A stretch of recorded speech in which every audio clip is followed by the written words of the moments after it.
birinchidan bu beriladi ham, chunki bola o'zi tanlamaydi qaysi oilada tug'ilishini. Birlamchi yosh kichkinaligida biz tanlamaymiz.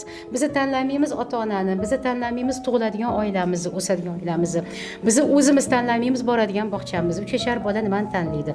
Va hattoki 1-sinfga borganda ko'pincha maktabga ham tanlay olmaymiz.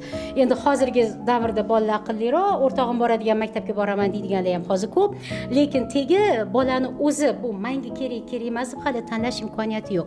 Yosh psixologiyasini hisobga olgan holatda bolani o'zi, odamni o'zi tanlamaydigan davri ham bo'ladi. Ya'ni buni obyektiv faktor deymiz shuning uchun. Ya'ni bu obyektiv holat, qaysi oilada tug'ilishimiz, qaysi muhitda o'sishimiz.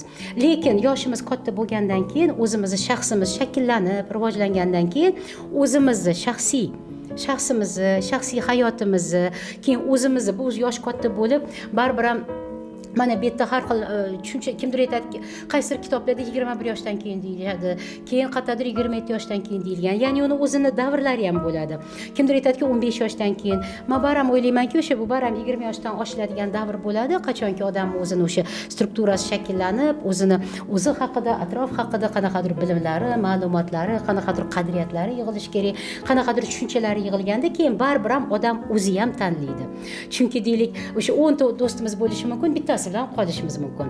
Yoshimiz katta bo'lgan sari, shaxs strukturamiz shakllangan sari keyin tanlash imkoniyatimiz ham, hojatimiz ham paydo bo'ladi. Chunki bu nima degani? Mana masalan aytishadi-ku, voy, seni qanaqa ta'mni yaxshi ko'rasan? Kimdir aytadiki, masalan, voy, men osh yaxshi ko'raman, oshga ketdik. Kimdir aytadiki, sho'rva yaxshi ko'raman, sho'rvaga ketdik. Xuddi shunga o'xshab, bizani shaxs strukturamiz ham bizani tanlovimizni qilib beradi.